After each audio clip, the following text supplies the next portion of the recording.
Entonces, en este capítulo vamos a ver la dinámica y la función de las proteínas, es decir, cómo funcionan las proteínas, cómo la estructura de las proteínas nos ayuda a entender cómo funcionan. Es decir, vamos a ver cómo hay una total dependencia entre la estructura y la función. Y cómo vamos a dilucidar el hecho de que cómo funcionan, pues vamos a ver mediante ciertas ecuaciones y ciertos gráficos que nos van a ayudar a entender cómo se une, cómo funcionan las proteínas. En esta primera diapositiva, si bien hemos visto en el anterior capítulo, recuerdan que las proteínas, debido a su gran variedad y gran cantidad a nivel celular, cumplen muchísimas funciones. Al cumplir muchísimas funciones, pues su estudio se vuelve un tanto complejo. Pero para entender su dinámica y las funciones que desempeñan, vamos a abocarnos en la clasificación según su estructura, según su nivel terciario. ¿Recuerdan? Según el nivel terciario, las proteínas se clasifican en dos grandes grupos, proteínas fibrosas y proteínas globulares. Las proteínas fibrosas cumplen más una función estructural, esto nunca se olviden, cumplen funciones estructurales. Entre las proteínas fibrosas sobresale el colágeno, que es el que vamos a estudiarlo en este capítulo. Están también la fibroína, la elastina, etcétera, pero que tiene más importancia el colágeno, vamos a ver por qué. Y luego está el grupo de las proteínas globulares. Las proteínas globulares cumplen su función fijando ligandos. Llamo ligandos a cualquier molécula. Entonces, esta función de ligandos, estas diferentes funciones, está en relación con su estructura. Fíjense, la estructura de una proteína fibrosa es totalmente diferente a la de una globular.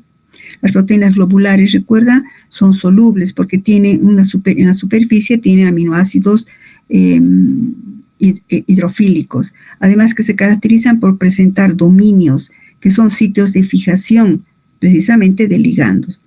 Y por esa razón, gran parte de las funciones de las proteínas están conglomeradas en las proteínas globulares. Así actúan como enzimas, es decir, como catalizadores, actúan como proteínas, las proteínas globulares actúan como transportadoras de ciertas moléculas transmembrana o a nivel de la sangre, como la hemoglobina, actúan como factores de coagulación, como receptores a nivel de las membranas de las células diana, actúan como hormonas, como anticuerpos, etc. Empecemos con las proteínas con función estructural. Y dentro de este grupo vamos a hablar de las proteínas fibrosas, obviamente de las fibrosas, y vamos a hablar del colágeno. El colágeno es una proteína que está presente en el tejido conjuntivo. Si ustedes recuerdan anatomía, fisiología, el tejido conjuntivo está presente en toda nuestra economía. Está presente en la piel, el tejido conectivo o conjuntivo del tejido adiposo, en la sangre, en los huesos, cartílagos, en los ligamentos, articulaciones, etc. El colágeno sirve para mantener las células juntas formando unidades discretas. Me refiero a la piel, la sangre, el tejido adiposo, etc. El colágeno es la proteína más abundante en los mamíferos. La cuarta parte del peso total de un mamífero corresponde al colágeno. Por eso, precisamente por su ubicuidad en toda nuestra economía. Es el principal elemento fibroso ¿de dónde? De la piel, de los huesos, de los tendones, de los cartílagos, vasos sanguíneos, dientes e incluso en la córnea ocular. Quería estornudar, perdón. Entonces podemos ver que el colágeno puede ser tan fuerte porque le da dureza a los huesos, tendones, cartílagos, flexible que le da flexibilidad en los vasos sanguíneos o incluso tan flexible pero fuerte en la córnea ocular. Esta proteína forma fibras insolubles que tienen gran resistencia a la tracción. Se considera que 1 milímetro de colágeno es capaz de resistir 10 kilogramos de peso. Vamos a ver por qué. Eso está en función de su estructura. 1 milímetro de colágeno resistiría 10 kilogramos de peso. Existen varios tipos de colágeno según donde se encuentra. Hemos visto que está presente en la piel, en los vasos, tendones, cartílagos, incluso en la córnea ocular. Entonces existen varios tipos moleculares. Nosotros vamos a hablar de la estructura para entender su función del colágeno tipos 1 y 2, que abundan sobre todo en la piel, huesos y cartílago. Bueno, entonces vamos a hablar de ese. ¿Cuál es la estructura? ¿Cómo es la estructura del colágeno? Pues el colágeno tiene una estructura relativamente compleja. Su unidad básica tiene una unidad básica. La unidad básica es el tropocolágeno. Si vemos el tropocolágeno, está formado por la unión, fíjense, por ejemplo, de esta cadena ploma, de esta ploma oscura y de esta de un color medio azul violeta. Formado por la unión de 3 cadenas polipeptídicas del mismo tamaño. Cada cadena polipeptídica tiene miles de aminoácidos. Es una estructura, fíjense, helicoidal y superespiralizada. Esto resulta de la unión de 3, ¿verdad? Entonces es como si fuera una soga de 3 fibras. Pues esto ya es muy resistente. Su masa es de unos 285 kilodaltons, o sea, por esa razón cada cadena tiene miles de aminoácidos. Tiene un altísimo peso molecular. Esta es la estructura básica, unidad básica, el tropocolágeno. Pero el colágeno no es solo esto, esta es solo la unidad básica. ¿Cómo se asocia cada una de estas cadenas? Pues siempre por lo mismo, por puentes de hidrógeno sobre todo, y en algunas zonas atracciones de Van der Waals, pero sobre todo por puentes de hidrógeno se asocian. ¿Y por qué tiene esta forma tan especial? Esa forma especial tiene que ver con su composición, es decir, con su estructura primaria y con la forma en la que se sintetiza. Tiene una composición de aminoácidos y una secuencia de aminoácidos muy especial. Su estructura primaria, en consecuencia, es muy especial, por eso es que forma una forma helicoidal y se asocia entre 3 cadenas. Su estructura primaria, ¿por qué es tan especial? Les he puesto aquí una parte de la estructura. Se he puesto en negrillas, ¿verdad? ¿Qué cosa sobresale? La glicina. Cada 3 aminoácidos aparece glicina. Prolina, serina, glicina. Prolina, arginina, glicina. Leucina, hidroxiprolina, glicina. Aparece la glicina cada 3 aminoácidos. Y también aparece una estructura especial. La lisina, en el colágeno, en el tropocolágeno, está siempre hidroxilado. Por eso dice HIL es la hidroxilisina. Y también la prolina está también hidroxilada. Entonces, estas hidroxilaciones se forman por modificación posttraduccional. ¿Qué quiero decir con posttraduccional? Vamos a ver nosotros en el antepenúltimo capítulo esto de la traducción. Una vez que se sintetiza el colágeno a nivel de los ribosomas, se sintetizan las proteínas, las cadenas del tropocolágeno, se sintetizan en los ribosomas, sale y a nivel del retículo endoplasmático se hidroxilan. Hay una hidroxilación de la prolina y la lisina. ¿Qué aminoácidos hidroxilan? Repito, prolina y lisina. Y esto es posttraduccional, repito. Después de que se ha sintetizado, es como un añadido de una etiqueta que tiene que hidroxilarse las cadenas polipeptídicas. Esta reacción de hidroxilación es muy específica. ¿En qué sentido? En sentido de que solamente se hidroxilan la prolina y la lisina. La prolina y la lisina se hidroxilan, pero tiene que estar la prolina y la lisina al lado de una glicina, fíjense. ¿Y por qué ocurre esto? Escriban aquí un ladito, por favor. La hidroxilación de la prolina, ocurre a nivel ocurre en la posición 4 del anillo, aquí. Ocurre en la posición 4 del anillo. Si se fijan aquí, aparece un grupo hidroxilo a nivel de la posición 4. Esta reacción, escriban, está catalizada por una enzima muy específica, denominada, esta reacción está catalizada por una enzima muy específica denominada prolil hidroxilasa. Aquí lo tienen, pero escriban, prolil hidroxilasa. que en uno de sus dominios, que corresponde a su sitio activo, que en uno de sus dominios, toda enzima es una proteína, y hemos hablado que las proteínas tienen dominios, ¿verdad? Entonces, la prolilhidroxilasa, que en uno de sus dominios, en su sitio activo, posee un átomo de hierro al estado ferroso. Posee un átomo de hierro, aquí está, al estado ferroso. Siempre y cuando el hierro esté al estado ferroso, la enzima será activa. Siempre y cuando el hierro esté al estado ferroso, la enzima será activa. Bueno, ahí paramos un rato. Fíjense entonces, la prolilhidroxilasa solo va a reconocer a la prolina que esté al lado de una... eso más. La prolina que será hidroxilada debe estar al lado de una glicina en su lado amínico. Debe estar al lado de una glicina de su lado amínico. ¿Qué quiero decir? Fíjense, esta es una prolina. Este es el lado amínico del enlace peptídico de la prolina, ¿no? Es su lado amínico. Ahí tiene que estar esta glicina. Si digamos mi cursor sería la prolilhidroxilasa, una enzima, y dice, voy a hidroxilar, ¿dónde está? Ah, aquí está una prolina. Esta prolina tiene su lado amínico al lado de la glicina.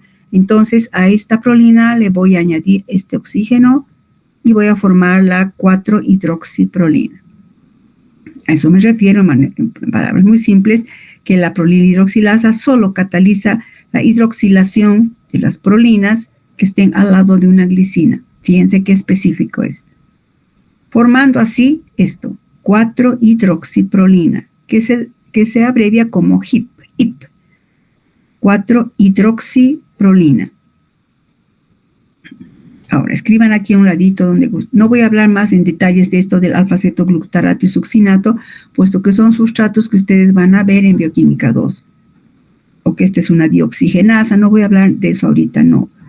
A este nivel lo que quiero que quede claro que la hidroxilación ocurre solo al lado de una prolina que esté, la hidroxilación ocurre solo a nivel de una prolina, en posición 4 de la prolina, siempre y cuando éste esté al lado de una glicina. A eso se refiere la alta especificidad. Y esta reacción es catalizada por una enzima, la prolilhidroxilasa, que en uno de sus dominios, o sea, en su sitio activo, posee un átomo de hierro al estado reducido, ferroso. Y será activa siempre y cuando este hierro se mantenga al estado ferroso. Cuando esta reacción se cataliza, debido a la presencia del oxígeno, este átomo de hierro se oxida hasta férrico. Escriban. En el proceso de catálisis, un ferroso se oxida hasta ion férrico. En el proceso de la catálisis, el ion ferroso se oxida hasta el estado férrico, fierro más 3. Por este motivo, esto es bien importante, por este motivo, la prolilhidroxilasa necesita de la ayuda, vamos a decir, de la ayuda del ácido ascórbico o vitamina C. Necesita la ayuda o se requiere ácido ascórbico o vitamina C. Bueno, entonces, estamos en que en la síntesis del tropocolágeno se van a sintetizar, se van a hidroxilar la prolina y también se hidroxila la lisina en posición 5, ¿no? 1, 2, 3, 4, 5. 5 hidroxilisina. Se hidroxila la lisina, pero les acaban de escribir que la prolilhidroxilasa o lisilhidroxilasa necesita siempre mantener su átomo de hierro al estado ferroso y por eso se necesita de la vitamina C o ácido ascórbico. El ácido ascórbico tiene esta forma y cuando está, digamos, al estado biológico, forma su gamma-lactona. Ustedes han visto en química orgánica 2 la formación de las lactonas, ¿verdad? Una lactona es un éster cíclico, que sería la reacción de este oxidrilo, si digamos este es el carboxilo, ¿no? Fíjense mi cursor, carboxilo, alfa, beta, gamma.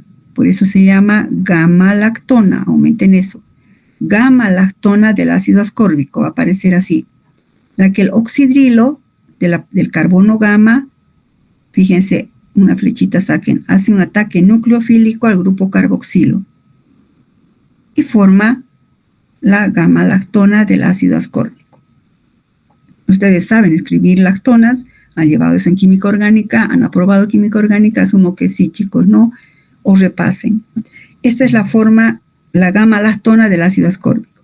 Este ácido ascórbico es un potente reductor.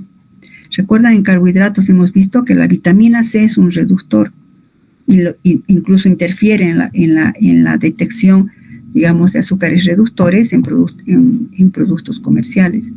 La vitamina C es un fuerte reductor.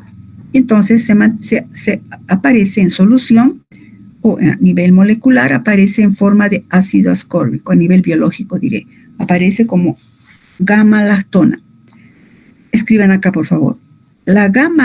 Este ácido ascórbico, el ácido ascórbico, o la vitamina C, como quieran decir,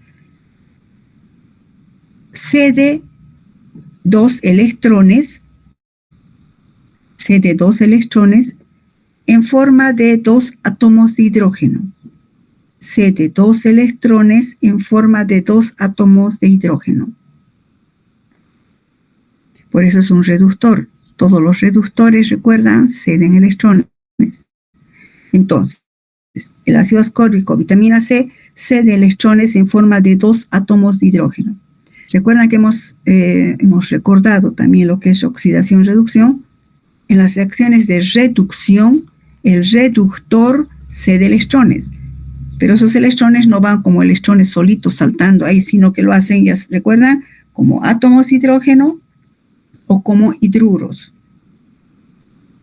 Los electrones se ceden como átomos de hidrógeno o como hidruro. En este caso, el ácido ascórbico cede 2 átomos de hidrógeno. Por eso he puesto esto aquí. Aumenten si no está en sus diapositivas. Como 2 átomos de hidrógeno, que equivale a esto. 2 electrones y 2 protones. Pero repito, no cede los 2 electrones y los 2 protones por otro lado, no. 2 electrones más 2 protones equivalen a 2 átomos de hidrógeno. Esto es bien importante incluso para el año, chicos, cuando vean las rutas metabólicas. 2 electrones y 2 protones equivalen a 2 átomos de hidrógeno, pero pueden también equivaler a un hidruro. Bueno, entonces el ácido ascórbico elimina o pierde o dona 2 átomos de hidrógeno mediante rupturas homolíticas a este nivel, ¿no? Y se forma el ácido de hidroascórbico. Estos electrones en forma de 2 átomos de hidrógeno, aquí aumente una flechita. Estos electrones, estos átomos de hidrógeno, ayudan a mantener reducido el ion hierro, o sea, mejor, estos átomos de hidrógeno reducen el ion férrico de la prolilhidroxilasa hasta ion ferroso, para mantener así activa la enzima.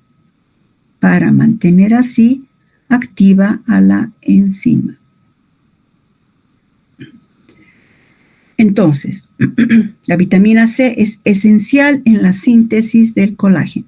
¿Por qué? Porque la vitamina C, al ser un buen reductor, garantiza que el ion ferroso de la prolilhidroxilasa, que cuando cataliza esta reacción se oxida de ferroso a férrico, entonces el ácido ascórbico viene y lo reduce al férrico hasta ferroso, y otra vez esta enzima está dispuesta a seguir la hidroxilación. Por eso es esencial en la síntesis del colágeno, es esencial la vitamina C. Esta hidroxilación, ¿por qué es tan importante?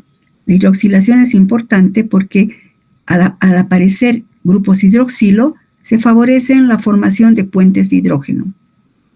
Pero no solo eso, permite también entrecruzamientos intermoleculares, o sea, entre estas tres moléculas, y también aportan grupos funcionales, oxidrilo, para que se formen enlaces oglicosídicos con monosacáridos, como glucosa o galactosa. Todo eso estabiliza el tropocolágeno.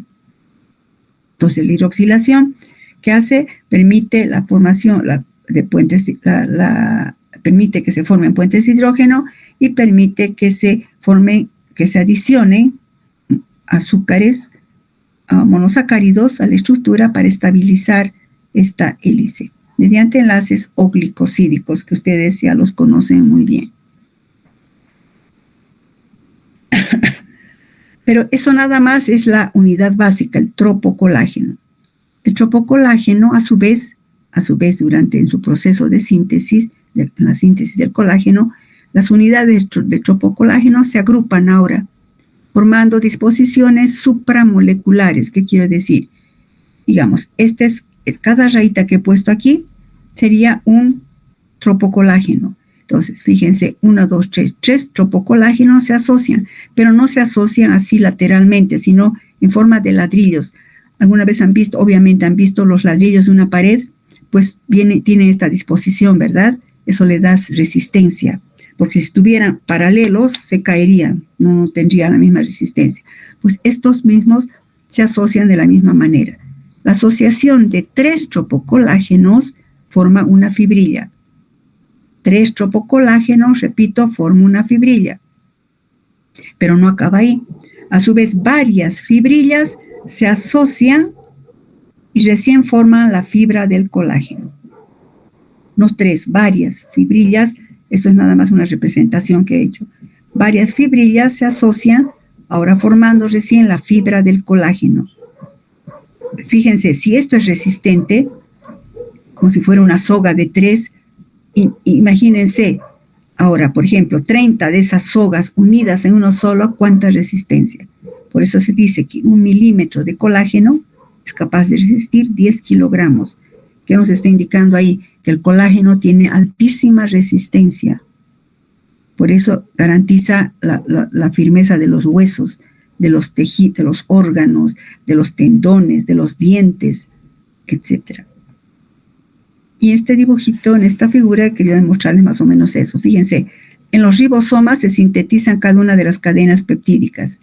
Esas cadenas polipeptídicas o proteínas se van asociando, ¿no? Y forman el tropocolágeno. Luego el tropocolágeno pasa por el aparato de Golgi, ¿no? Aparato de Golgi y, ustedes van a ver al año la biosíntesis completa, ¿no? Se eliminan cadenas terminales, se forman las fibrillas y cada fibrilla se asocia otra vez en varias fibrillas y forma la fibra del colágeno, de altísima resistencia. ¿Por qué es importante estudiar la estructura del colágeno? Porque nos ayuda a entender ciertas patologías. Por ejemplo, hay una patología que no había mucho en nuestro país, pero ya ha aparecido, es la osteogénesis imperfecta. Es una enfermedad del tejido conjuntivo a nivel de los huesos, porque se forma un colágeno tipo 1 defectuoso. Se llama la enfermedad de los niños de los huesos de cristal, porque se llama niños o jóvenes, porque lamentablemente no llegan mucho a adultos. Es una pequeña caída y fractura, y pues eso es letal, ¿no? Esto se le debe haciendo el análisis del DNA de estos pacientes, se demostró que hubo una mutación. Sé que ahorita tal vez no me entienden mucho, pero mutación de una guanina por una timina. ¿Qué significa? En la posición 988 de una de las cadenas había una mutación en el DNA de estos pacientes. ¿Qué quiero decir de manera simple? Todos los aminoácidos, eso vamos a ver en ácidos nucleicos, todos los aminoácidos están codificados por un triplete. En este caso, por ejemplo, la glicina, que les he dicho que es el más abundante, ¿verdad? Cada 3 posiciones está la glicina. Consecuencia es muy importante. La glicina está codificada por este triplete de bases nitrogenadas, guanina, guanina, timina. En la mutación, en lugar de guanina, está la timina.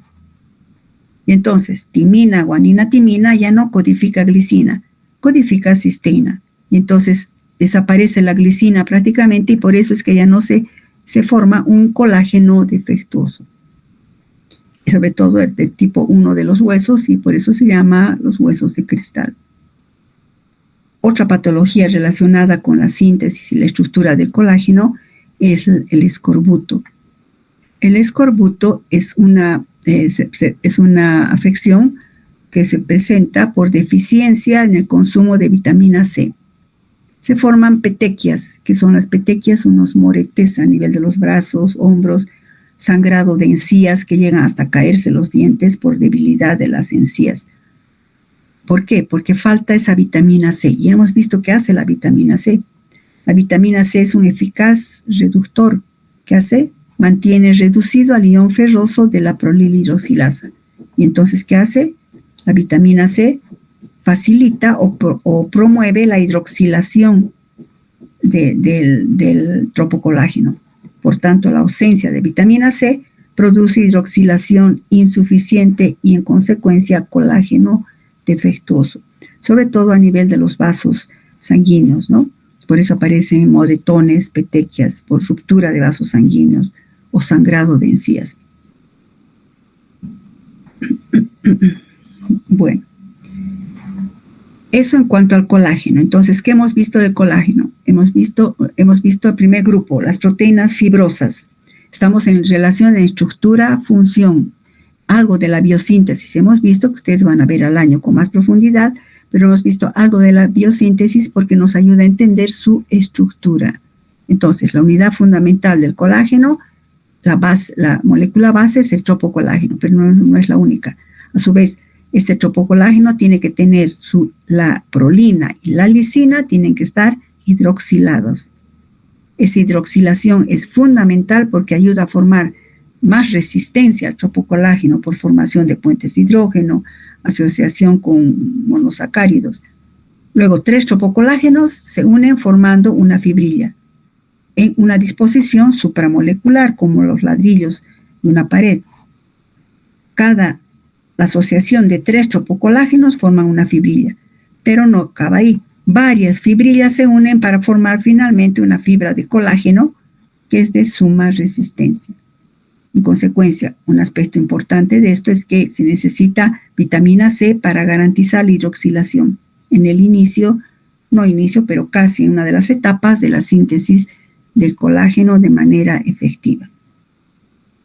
El segundo grupo se refiere ahora, vamos a ver, a proteínas globulares.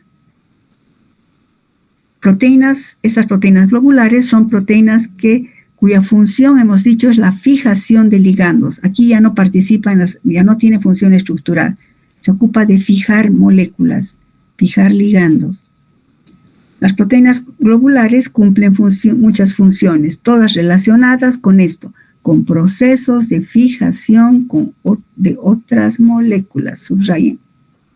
¿Cómo cumplen esta función? Hemos dicho que la principal función, los subtítulos nos está adelantándose a lo que vamos a ver, ¿no?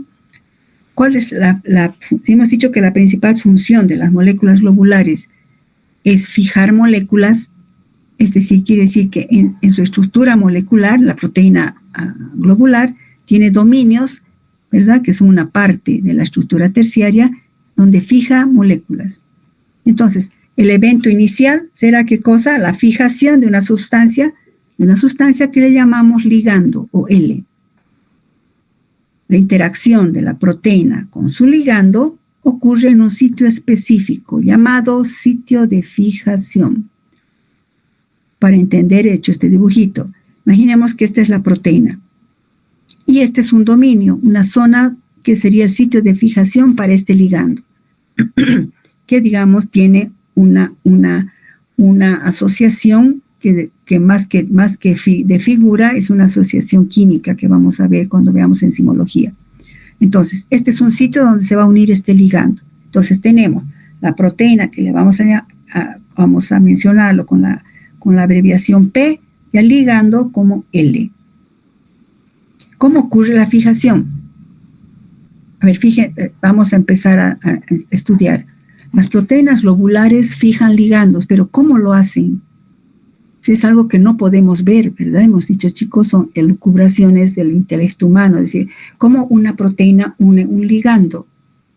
¿Cómo ocurre esa fijación? Y ahí surgen 3 preguntas, o 2 preguntas inicialmente. En los procesos de fijación de una proteína a su ligando, puede darse que la proteína tenga un solo sitio de fijación o podría tener varios sitios de fijación. Si la proteína tiene una estructura oligomérica, ¿recuerdan qué es oligomérica? Que tiene estructura cuaternaria, y saquen flechita, tiene estructura cuaternaria. Si la proteína tiene estructura cuaternaria, pues existirán múltiples sitios de fijación, porque una estructura cuaternaria, ¿recuerdan? Resulta de la unión de 2 o más cadenas polipeptídicas. Entonces, ¿cómo ocurre la fijación? Primero nos hacemos una pregunta. ¿Esa proteína tendrá un solo sitio de fijación o tendrá varios? Y si la proteína fuera oligomérica, es de esperar que tenga varios sitios de fijación. Este proceso lo podemos representar acudiendo a la ley de acción de masas, la química. Y se plantea así. Una proteína que le vamos a llamar P se estaría uniendo, digamos, a varios sitios de fijación, NLs, varios sitios de fijación. Y la unión de la proteína a estos N ligandos me va a dar este complejo, PLN llamamos, que será PLN, proteína unida a varios ligandos, asumiendo que tiene varios sitios de fijación. Donde N puede ser, es un número primo que puede ser 1, 2, 3 sitios de fijación de la proteína. Si consideramos esto como una ecuación reversible, aplicamos ley de acción de masas y decimos la constante de esta reacción será, ¿recuerdan? Concentración de los productos sobre concentración de los reactivos. N ahora es L a la N, ¿no? K. Se establece así K, esta constante, que es la constante de fijación o constante de asociación en equilibrio. ¿Asociación de qué? De la proteína a sus ligandos. Considerando N ligandos. ¿Serán 2? ¿Serán 3? La constante de disociación inversa será, pues ahora no, la misma ecuación, pero a la inversa porque es reversible.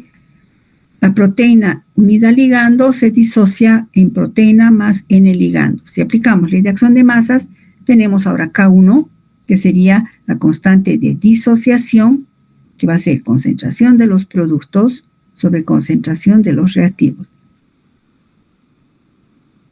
¿Para qué estamos haciendo este análisis? ¿Por qué? Porque en bioquímica, en la bioquímica de proteínas, es importante responder o conocer o responder a estas 3 preguntas. 1. El número de sitios de fijación de la molécula, es decir, el valor de N. Repito, ¿cuántos sitios de fijación tiene esta proteína? ¿Será 1? ¿Será más de 1? Segunda pregunta, la fuerza de fijación, es decir, los valores de K o la fuerza de disociación K1. Es decir, ¿con qué fuerza se fija o con qué fuerza se disocia? Asimismo, si se disocia fácilmente, su fuerza de fijación será baja, ¿no? Entonces, y otra pregunta más. Si existiera más de un sitio de fijación, la interacción entre estos sitios, ¿existirá interacción entre estos sitios? Están separados en la estructura de la proteína. Si existiera esa interacción entre sitios de fijación separados, ese efecto se denomina efecto cooperativo. Entonces, repito, estamos queriendo entender cómo una proteína globular, cuya función es fijar moléculas, fijar ligandos, ¿cómo lo hace? Primera pregunta, ¿esa proteína tendrá un sitio de fijación o más de un sitio de fijación? Si fuera, si tuviera estructura cuaternaria, es obvio pensar que hay varios sitios de fijación. Otro, el número de sitios de fijación, ¿cuántos serán? ¿Serán 1? ¿Serán 2? ¿Serán 3? ¿Con qué fuerza se fija ese ligando a la proteína? Otro, si existieran más de un sitio de fijación en sitios separados de la proteína, ¿existe interacción entre esos sitios? Es decir, ¿existe efecto cooperativo? Esto vamos a entender más adelante, chicos. Para responder estas preguntas vamos a aplicar la función de saturación. O sea, para averiguar la fijación o la disociación, hablamos de la función de saturación, que la vamos a llamar Y. La función de saturación, considerando la ecuación que acabamos de ver, Y va a estar dado por, fíjense, proteína ligada a sus ligandos, o sea, proteína unidas a varios ligandos, dividido o en relación a la proteína total, que sería proteína unida más la proteína libre. Esto que estoy haciendo con mi cursor, hagan ustedes en sus diapositivas, encierran en un círculo y le ponen ahí proteína total. ¿Cuánto de proteína unida al ligando hay? En función de la proteína total. Eso es función de saturación. Los límites de la saturación están entre 0 y 1. Ahora, cuando Y es 0, o sea, cuando la función de saturación es 0, quiere decir que esto sería 0, pues significa que no hay ligando. Caso 2, cuando Y tenga un valor a 1, ¿qué significa? ¿Cuándo va a tener esto un valor a 1? Cuando no exista proteína libre, ¿verdad, chicos? Así, si P es 0, si no hay proteína libre, esto se vuelve 1. Aquí tienen ejercicio, o digo ejemplo. Si tuviéramos 10 moléculas de proteína, en un caso hipotético, y las 10 moléculas de proteína están unidas a su ligando, total moléculas 10, esto me da 1. Entonces, y cuando Y es 1, significa que la proteína está totalmente saturada. Si esto multiplico por 100, tendré 100% de saturación. ¿Qué pasa si Y puede valer un medio? ¿Cuándo valdría un medio? Un medio valdría cuando la proteína, si tengo 10 moléculas de proteína y 5 están unidas al ligando, aquí, y 5 están libres, si sumo esto, tendré un medio. Si multiplico por 100, el 0,5, tendré 50% de saturación. Y este otro ejemplo aquí. Si de 10 moléculas, 8 se han unido a la proteína, si 8 proteínas tienen unida su ligando, proteína unida al ligando, 8, proteína libre, ¿cuánto sería? 2. Si resolvemos esto, tendremos 80% de saturación. O si, en este caso, un medio, si la mitad de la proteína está unida a su ligando y la otra mitad está libre. Si usamos el ejemplo de 10 y 5, me daría 50%. Este 50% es sumamente importante, porque en sistemas biológicos, en seres vivos, no podemos hablar del 100%. Se habla siempre del 50%, como una aproximación, considerando la idiosincrasia de cada ser vivo, todas las variaciones que puedan haber en un sistema vivo. Entonces, esto es bien importante. Cuando Y, función de saturación, es decir, ¿cuándo estará saturada la proteína al 50%? Cuando la mitad de las proteínas estén saturadas y la mitad estén libres. Estamos al 50% de saturación. Entonces, para averiguar la fijación o la disociación, empecemos a analizar desde el punto de vista de la función de saturación, que está dado por esto. Vamos a hacer un despeje de las fórmulas. Dado que esta es la función de saturación, si se despeja de esta ecuación, ¿qué sería que esto? La función, la disociación, la constante de disociación. Estoy acá. Aquí, esto. Si despejamos de 2, perdón, alguien ha tocado algo, espérenme. Alguien quiere hacer una pregunta, creo. ¿Sí? ¿Alguien levantó la mano, chicos? Sí, yo, doctorita, es que tenemos otra clase y el ingeniero ya está en out. Ay, perdón, no tenemos 2 horas, ¿no? Ay, perdón, pensé que teníamos 2 horas. Ya, chicos, espérenme un cachito entonces para quedar claro. Yo sé que esto necesita que estén muy concentrados. Vamos a quedar acá. Vamos a empezar acá, igual como quedé con el otro grupo. Mañana continuamos desde las proteínas globulares. Vayan a su clase, chicos. Vayan. Hasta luego. Hasta luego, doctora. Hasta luego, doctora.